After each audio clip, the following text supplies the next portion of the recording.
forest was dark, the kind of darkness that seemed to swallow all light, leaving only shadows and whispers. It was a place where the night reigned supreme, and the moon's light barely penetrated the thick canopy above. The trees were tall and menacing. They stood like ancient sentinels, their bark rough and gnarled, as if they had witnessed countless secrets over the centuries. Each tree seemed to have a story, a history etched into its very being. Their branches, like skeletal fingers, clawed at the night sky. Twisted and contorted, they reached out as if trying to grasp the stars themselves. The wind whispered through the leaves, creating an eerie symphony that sent shivers down the spine. The air was heavy with the smell of damp earth and decay. The ground was soft and spongy beneath Michael's feet, covered in a thick layer of fallen leaves that had long since given up their vibrant colors. The mist hung low, curling around the trunks like ghostly fingers. Michael shivered, pulling his jacket tighter. The cold seemed to seep into his very bones, a chill that was more than just the night air. It was as if the forest itself was alive, watching him, waiting for him to make a mistake. He shouldn't have come here, not at night. The warnings had been clear, the stories of those who had ventured into the forest after dark and never returned. But curiosity had gotten the better of him, a need to see for himself what lay hidden in the shadows.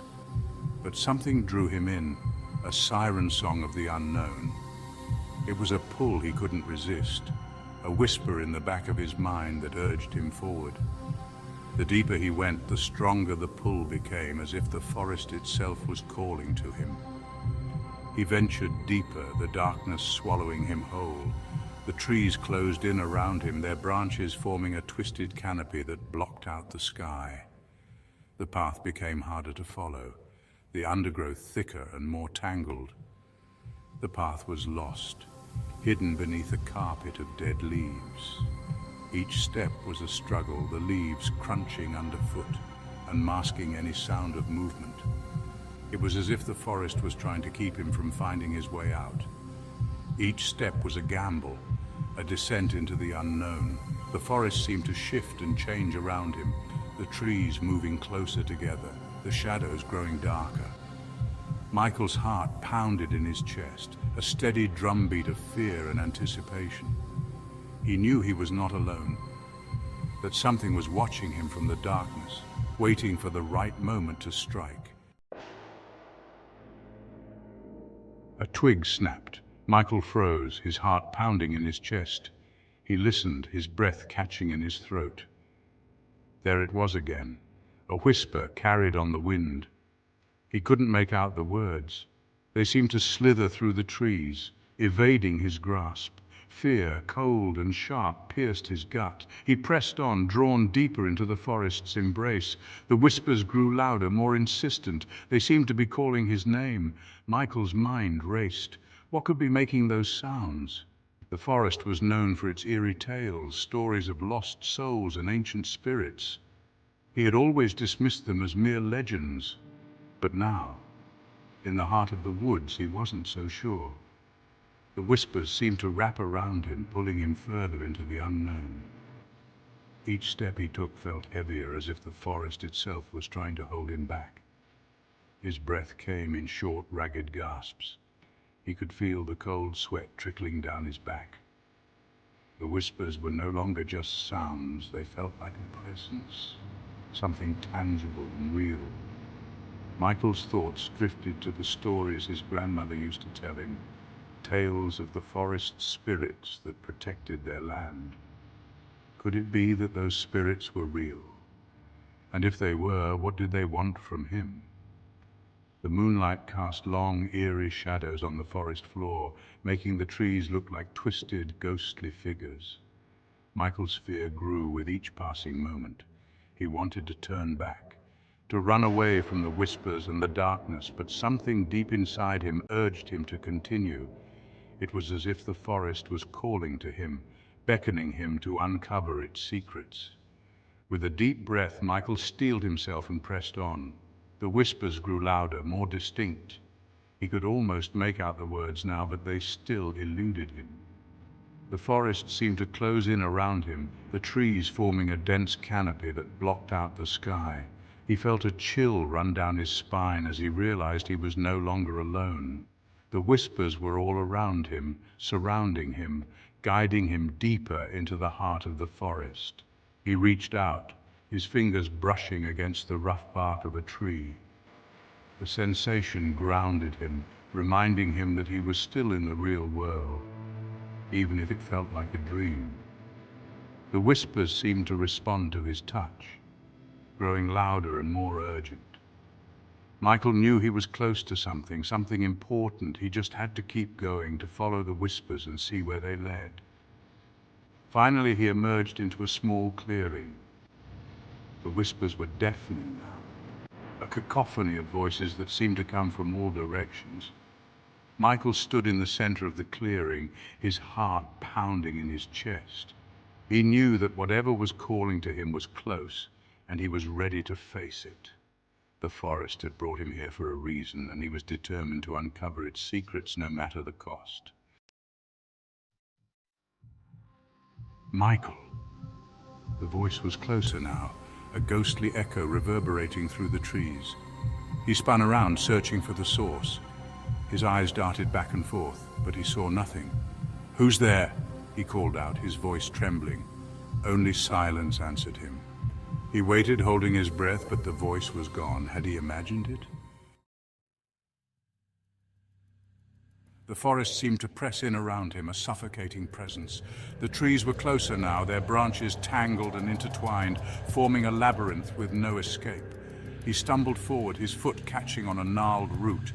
He fell, the impact knocking the air from his lungs. Panic welled up inside him, threatening to consume him. He had to get out of here. He pushed himself to his feet, his hands scraped and bleeding, but which way was out? The forest was alive, whispering secrets in a language he couldn't understand. Every rustle of leaves, every snap of a twig seemed to mock his desperation. He looked around, trying to find a familiar landmark, but everything looked the same. The dense canopy above blocked out the sun, casting eerie shadows that danced around him. His heart pounded in his chest, each beat echoing in his ears like a drum. He remembered the stories he had heard about this forest. Tales of people who had entered and never returned. They said the forest had a mind of its own, that it could change its paths and lead travelers astray. He had laughed at those stories, dismissing them as mere legends. But now, standing in the heart of the labyrinth, he wasn't so sure. The forest felt sentient, as if it was watching him, waiting for him to make a wrong move. He took a deep breath, trying to calm his racing heart. He couldn't afford to panic. He had to think clearly to find a way out. He scanned the forest floor, looking for any signs of a trail. There, in the distance, he saw a faint path, barely visible through the undergrowth. It was a slim chance, but it was all he had. He started walking, each step filled with determination. The forest's labyrinth might be vast and treacherous, but he was not going to give up, not now, not ever. He thought he saw something move in the shadows. A pair of eyes, glowing with an eerie light, watched him from the darkness. He blinked, and they were gone. His mind was playing tricks on him. He was exhausted, his nerves frayed.